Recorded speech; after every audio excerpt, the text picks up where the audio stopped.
اليوم حبيت أسولف وياكم عن موضوع جدا مهم ويجيني عليه أسئلة من هواية متابعين. هو موضوع الاختفاء المفاجئ بالعلاقات، أو بالإنجليزي نسميه الغوستنج. يكونون مثلا اثنين دي يسولفون فترة أو صارهم فترة بعلاقة، بعدين واحد من الأطراف يقرر أنه خلص أن الموضوع انتهى بدون أن ينطي مبررات أنه والله ماكو قسمة وخلص. يعني بالحقيقة نفس الشيء، ماكو مبررات. أول شيء خلينا نبدي نحكي على ليش هذا الموضوع يصير. هذا الموضوع يصير بسبب انعدام الوعي الذاتي. يكون إنسان أو إنسانة ما عندها وعي أو ما عنده وعي ذاتي، ما يعرف شي يريد بالعلاقات.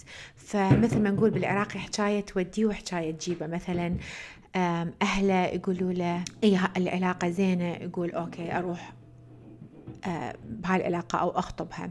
أصدقائه يقولوا له شلك بالزواج، يبطل ما يريد يتزوج.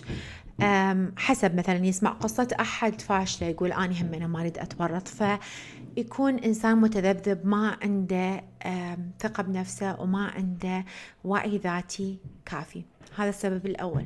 السبب الثاني أنه هذا الإنسان يجوز من البداية ما كان صادق بمشاعره مثلا، أو هي الإنسانة همنا مثلا قالت أحبك قبل ما صدق تعنيها.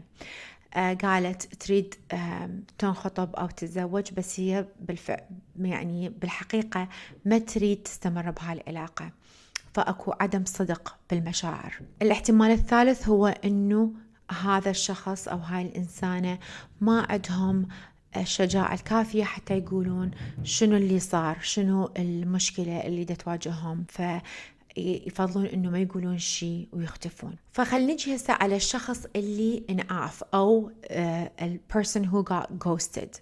شو نسوي هسه؟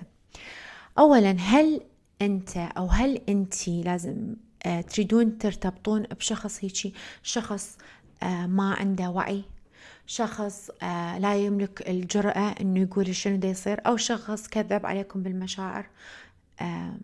اكيد الجواب لا. كنا ما نريد نرتبط بإنسان ما يعرف شي يريد، وهيجي موضوع هو فاشل من بداية مبين. فأحسن خلص بالبداية من يخلص بعدين وراء زواج أو أطفال. هذا أول شيء. الشيء الثاني اللي يصادفني هو من خلال الاستشارات اللي تجيني أغلب الناس يقولون ما نريد نسأل ليش، لأنه كرامتنا ليش بدنا نسأل؟ من تسألون ليش عزيزي أو عزيزتي، ما له علاقة الموضوع بالكرامة، إله علاقة باحترامك لنفسك أو احترامك لنفسك.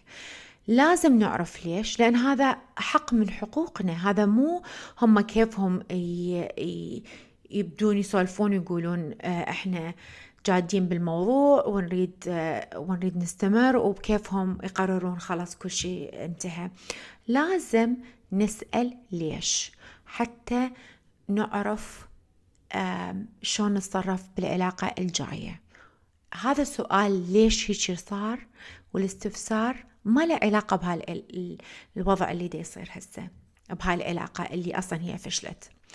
إلى كل العلاقة حتى نعرف نفسنا بالعلاقات. العلاقات أحسن طريقة حتى نعرف بها نفسنا. الناس المقابلين دائما يقولون مثلا أنتوا عصبيين أو أنتوا سلبيين. هاي طريقة جدا زينة نعرف بها نفسنا من خلال تعاملنا ويا الناس بالعلاقات. فاسألوا ولا تترددون بالسؤال، ومن حقكم أنه تسألون ليش انتهى الموضوع.